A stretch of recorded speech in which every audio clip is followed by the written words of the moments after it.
This is Steve, Dichroic Glass Man. I'm working on a series of panels. It's really exciting for me. They're abstracts. There's 13 in the series. And this 5-foot panel, let me back up a little bit, is only 1/2 of one unit. It takes 2 units to make, or 2 panels to make a unit, I should say. And so at that end, I have zinc. Oops, at this end of the panel I have zinc. At this end, I do not. Well, yes, I do. The zinc that's at this end is U zinc, or H zinc, so that the next panel will fit into it. That's what's going to happen here. So this, I don't know if this is unit 1 or 2, but this is the left side of 1 or 2. It doesn't matter. Well, yeah, it does, because of the measurements. The next panel will fit into the end of this panel. I made this mock frame out of 2x4s just so I can display this, so that when I ship it out, it's going to be my key as to how I tell the people what they're getting and how to display it. So what I'm going to do is I'm going to label this whatever. It's going to be panel 1A, and then the next one will be 1B, 1C, 2A, 2B, 3A, 3B. There's 5 units. So that means there's 10 panels, roughly 5 foot. The whole opening varies. It's going in a dental office. Wow, can you imagine the colors? And then I'm going to do the front door and 2 side lights. What's really fun about this job is it's the largest dichroic job, I've ever done. I've made some large dichroic windows. In fact, in one case, I made a 4-foot, a little over 4 foot by almost 30 inches wide, and 75% of the window was dichroic glass. It was pretty incredible. It was hot air balloons. But it was too intense, literally. It's too much dichroic is too much dichroic. Dichroic is cool when used sparingly, so I've learned since then. But the guy bought it for an investment, and you know, the novelty of it. He was a millionaire, so hey, he can do what he wants, put it in his game room. But that's dichroic bevel. That's dichroic flute, that clear texture right there, or cross reed, I should say. There's a dichroic 2 bevels. There's dichroic glass, architectural dichroic glass. I ship it out. There's red, silver, blue. And flute is a texture. Let me get a close-up, get in my chair here.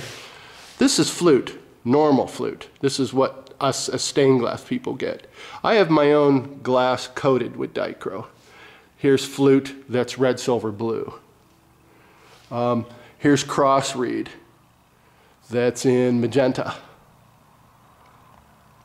So normally it comes clear. You don't get you can't buy dichroic architectural glass. What's architectural glass? It's all these textures.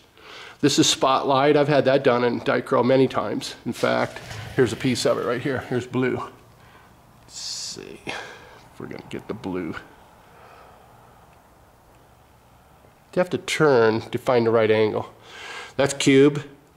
That's Wismont cube, and that's an architectural texture. This is figure C. That's architectural glass texture. There's dichro. That's cyan.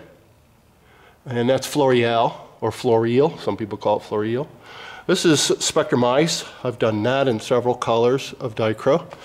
And here's Sycamore. This is dichro. Here's Hammered Spectrum. That's dichroed. It's coated with dichro. So here's Glue Chip. It's purple. So really, to get an assessment of it, what I might want to do, let's see how this works out. Yeah, there you go. I'm walking on the outside of the panel, and you can see the dichro really show up now, because the light is bouncing off of the texture, or the panel, and the light is not transmitting it, going through. So here you see all the dichro. The dichro stands out. So you can see the purple glue chip, you can see the hammer, Floreal, Baroque, spotlight up at the top. There's a bevel that I do, bevels that I make. So you could see the dichro really stand out from these panels. It's kind of fun. Maybe I should do the before and after on these as well for myself. It's always kind of neat. People want to see what Dichro really does. Well, here you go. Here's the backside, and the only reason it's called the backside is because light is not going through it on the side that I'm at. I could totally flip this window over and you'll see the same effect. Di in the Dichro means two. Either all light is transmitted, or it's refracted or reflected. One or the other. Same thing with your glasses, same thing with a mirror. All glass. Either light bounces off of it or goes through it. For the most part, I'm going to say 99%. We'll leave the possibility there's some other element out there operating, but either light hits the surface and bounces off, causing glare, refractions, rainbows, or light transmits through it, and also causing rainbows and refractions. So it's kind of a misnomer. Glass is pretty wild stuff. They can do all kinds of things, as we as glass artists know. Some of it unexplainable. I've absolutely had unexplainable shadows on the walls in my store. Absolutely. So here's a backup of what that panel looks like. It's going to be breathtaking when you see them all together. There'll be 10 of these smaller units, 5 foot by 16-inch units. There'll be 10 of those, and then a front door, and then 2 side lights. And the side lights are a little bit narrower.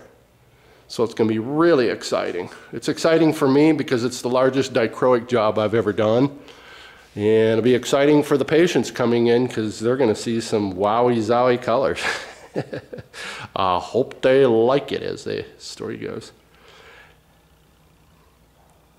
So anyway, I'm putting together a crate, by the way, and I think I might film that. I'm going to build a crate to enclose the first panels that I'm shipping out. So I'll build a crate and show you how I'm going to do it during the process. Thanks for watching my videos as always. Much grateful. Bye-bye.